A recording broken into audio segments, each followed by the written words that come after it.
I was excited this week when I heard the news about the proposed $6 trillion budget cut. But then I found out it still won't balance our budget for years. Even a decade from now, we'd still run $100 billion deficits every year. So I'm glad that Senator Rand Paul has a plan that would cut even more. It would balance the budget in 5 years. Senator Paul, what do you cut that other plans are too timid to cut? Yeah, well, I think what we're finding is that Washington really hasn't woken up to what the Tea Party and the country wants. The president's plan will add about $11 trillion to the debt over 10 years. Congressman Ryan, I think, is trying to do the right thing, but his plan will add $8 trillion to the debt over 10 years. We need to do something much more dramatic, or I think we're in for a world of hurt as this debt crisis comes forward. Congressman Ryan doesn't eliminate whole departments, but you do. You'd get rid of the education department. I think it's the only way you can actually come up with significant enough cuts. And there's a couple of reasons. One, there's no constitutional authority for the federal government to be involved in education.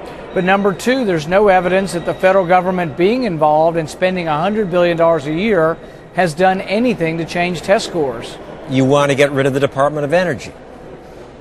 The Department of Energy, almost all of it could be gotten rid of. It interferes with and takes away our choices on what kind of showers we want, what kind of toilets we want, what kind of light bulbs we want.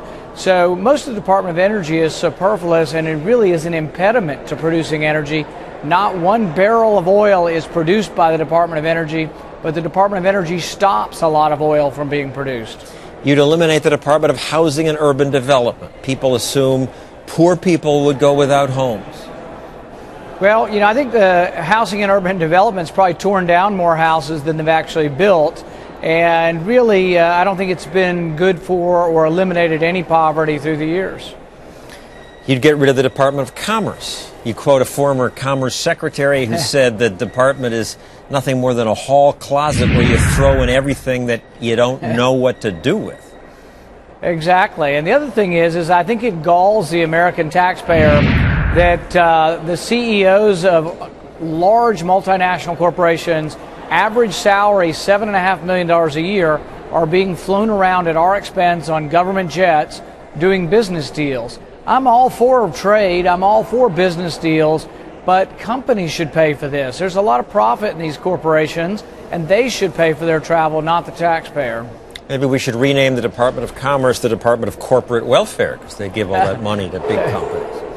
Absolutely. There's a lot of welfare. People think of welfare as only going to poor people, but a lot of it goes to rich people. I've watched your take on the flood insurance that goes to a lot of rich homeowners who have beach houses.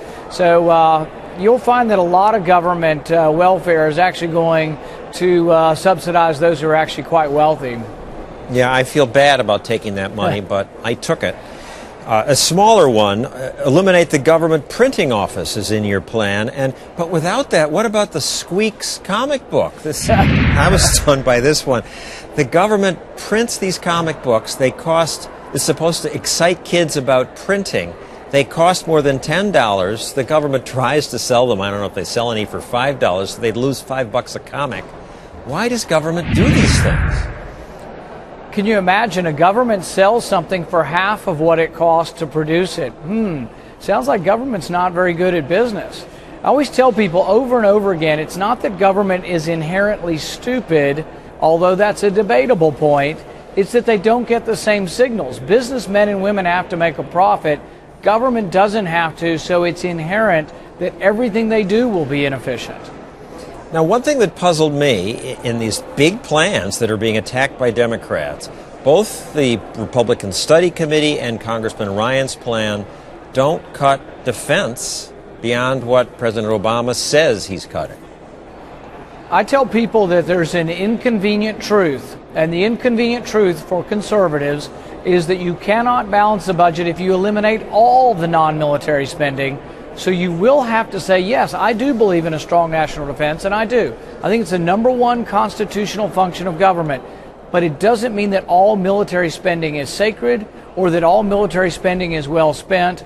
if you're a serious conservative and if you seriously want to balance the budget, you will have to look at cutting some of the military spending. Your budget quotes Dwight D. Eisenhower, who said, "We will bankrupt ourselves in a vain search of absolute security." Yeah, it's absolutely right. And the thing is that, here's a guy who truly did serve his country, believed in our country, believed in a strong national defense, but he warned us very carefully about the military-industrial complex. But I assume your Republican colleagues who want to cut spending, they're not just trying to get money for their district. Why is this not on the table? Here's the thing when you look at it.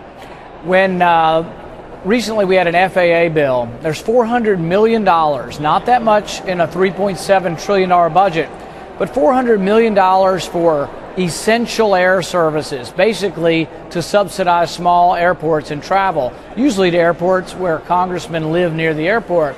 We couldn't even get all the Republicans to vote against that. And my point on the floor was, if you can't cut $400 million, how are we ever going to balance a deficit of $1.6 trillion?